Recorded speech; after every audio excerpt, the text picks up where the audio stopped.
I came up with this view that maybe financial markets aren't nearly as smart on a longer term basis as you think, and that the very improbable or impossible happens on a regular basis.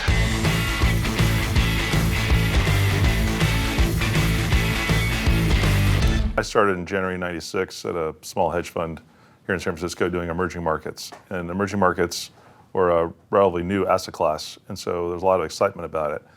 But I'm sitting in San Francisco doing emerging markets, and our fund went up every month from January '96 to October '97, and then EM collapsed, and people did not predict that.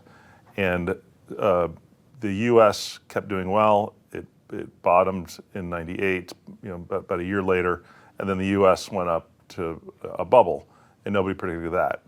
So I guess early in my career, in the '97, '98, '99, and then 2000 period, what I saw was two things: a 90% crash in EM in a year in dollars, and a huge bubble on things that didn't make any financial sense. What I saw was it's possible for liquidity to take prices very quickly to places nobody ever predicted. And I came up with this view that maybe financial markets aren't nearly as smart on a longer term basis as you think, and that the very improbable or impossible happens on a regular basis. And so what I like to think, my hypothesis was, maybe you can actually identify places that would create that asymmetrical or high leverage situations, but they had to be things that had never happened before, I think. Because essentially people look backwards and extrapolate forward. They look at a chart backwards and they think, it's going to go, if it's down, it's going to go up, it's going to go down. They regress to the mean, basically. But the world moves forward, the world progresses.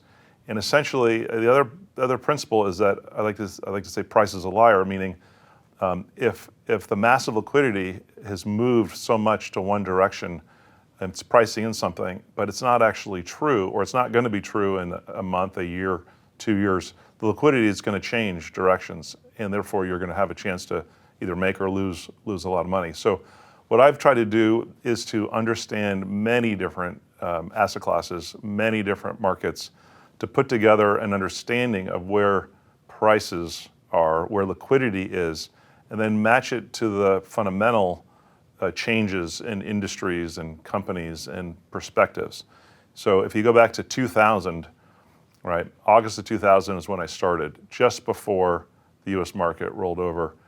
We've had, the world has changed immensely. China wasn't even understood to be a demand driver for commodities until 2003. Tech was this bubble.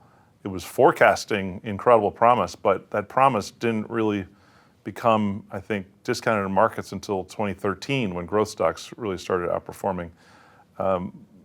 Price is really just the balancing of liquidity. It is not the proper discounting of the future.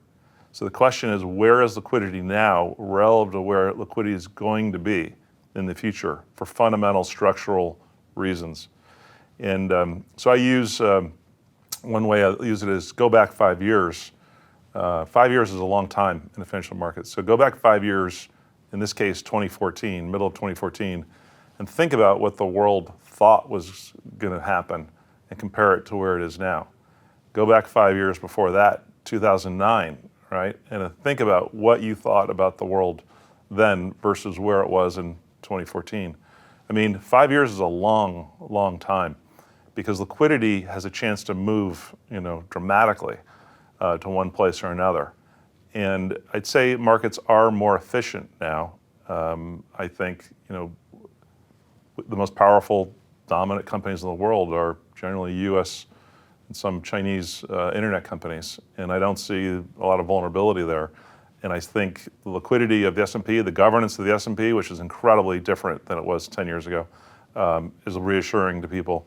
But now we have a big difference in the perspective of US Fed governors and long-term structural trends that I think creates an unusual, once in a 10-year bet that anyone can make, which has really got my focus.